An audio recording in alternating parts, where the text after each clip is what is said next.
Bilang, Kapitulo 15. Sinabi ni Yahweh kay Moises, "Ganito ang sabihin mo sa Israel. Pagdating ninyo sa lupaing ibibigay ko sa inyo, mag-aahandog kayo kay Yahweh. Anumang ihahandog ninyo mula sa inyong mga kawan, maging handog na susunugin, tanging handog bilang panata o kusang handog kung panahon ng pista, ay lalaki pa ninyo ng handog ng pagkaing butil na kalahating salop ng pinong hari ng minasa sa 1 litrong langis. Samahan din ng 1 litrong alak ang bawat tupang handog upang sunugin. Ang bawat handog na tupang lalaki ay sasamahan ng handog na pagkaing butil na 1 salop ng pinong hari ng minasa sa 1 1/3 litrong langis at 1 1/3 litrong alak. Sa ganoon, ang handog ninyo ay magiging mabangong samyo kay Yahweh. Kung maghahandog kayo ng 1 toro upang sunugin o ihain bilang katuparan ng panata o kaya'y bilang handog pangkapayapaan, sasamahan naman ito ng 1 1/2 salop ng pinong hari ng minasa sa 2 litrong langis at ganun din karaming inumin upang maging mabangong samyo kay Yahweh. Ganyan nga ang gagawin ninyo tuwing maghahandog kayo ng toro, tupang lalaki, batang tupa o batang kambing. Ang dami ng handog na pagkaing butil at inumin ay batay sa dami ng handog. Ganito nga ang gagawin ng mga katutubang Israelita sa pagdadala nila ng handog na mabangong samyo kay Yahweh. Ganito rin ang gagawin ng dayuhang nakikipamayan sa inyo kung nais nilang mag-alay ng mabangong handog kay Yahweh. Isa lamang ang tuntuning susundin ninyo at ng mga dayuhan sa habang panahon. Kung ano kayo sa harapan ni Yahweh ay gayon din ang mga dayuhang nakikipamayan sa inyo. Magkaroon lamang kayo ng iisang kautusan at tuntuning susundin ng lahat, maging Israelita o dayuhan. Sinabi pa ni Yahweh kay Moses, "Sabihin mo ito sa mga Israelita, pagdating ninyo sa lupaing ibibigay ko sa inyo, magbubukod kayo ng handog kay Yahweh tuwing kayo'y kakain ng mga pagkain doon. Magbubukod kayo ng tinapay mula sa harinang una ninyong minasa at inyong ihain bilang handog mula sa ani.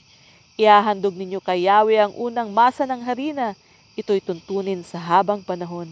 Subalit kung sakaling nakaligtaan ninyong tuparin ang alinman sa utos ni Yahweh na sinabi kay Moises, buhat sa pasimula hanggang sa wakas, ang buong bayan ay maghahandog ng 1 toro bilang handog na susunugin, kalakip ng handog na pagkaing butil at 1 kambing na lalaki bilang handog ukol sa kasalanan.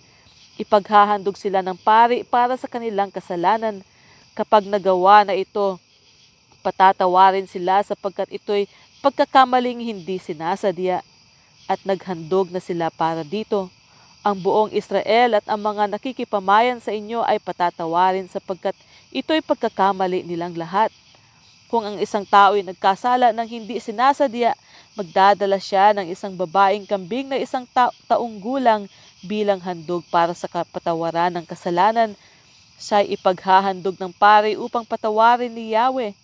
Iisa ang tuntunin susundin tungkol sa hindi sinasadyang pagkakasala ng isang Israelita at ng isang dayuhan. Ngunit ititiwalag sa sambayanan ang sinumang magkasala ng sinasadya, maging siya'y katutubong Israelita o dayuhang nakikipamayan, sapagkat iyon ay paglapastangan kay Yahweh. Dahil nilabag niya ang kautusan ni Yahweh, siya ang dapat sisihin sa kanyang kamatayan. Nang sila'y nasa ilang, may nakita silang nangangahoy sa araw ng pamamahinga. Iniharap nila ito kina Moises, Aaron at sa buong kapulungan. Ikinulong muna siya habang hindi pa tiyak kung anong gagawin sa kanya. Kaya't sinabi ni Yahweh kay Moises, dalhin siya sa labas ng kampo at pagbabatuhin ng buong kapulungan hanggang mamatay. Ganoon nga ang ginawa nila. Sinabi ni Yahweh kay Moises, sabihin mo sa mga Israelita na habang panahon sila maglalagay ng palawit sa laylayan ng kanilang mga damit, susuksukan nila ito ng asul na tali. Gagawin ninyo ito upang maalala ninyo at sundin ang mga kautusan ni Yahweh tuwing makikita ninyo ang mga palawit na iyon. Sa ganoon, masusunod ang salita ni Yahweh at hindi ang inyong sariling nasa at kagustuhan. Sundin ninyo lagi ang aking utos at kayo'y lubos na magiging nakalaan sa akin. Ako si Yahweh na inyong Diyos. Ako ang naglabas sa inyo sa Ehipto upang maging Diyos ninyo. Ako si Yahweh na inyong Diyos.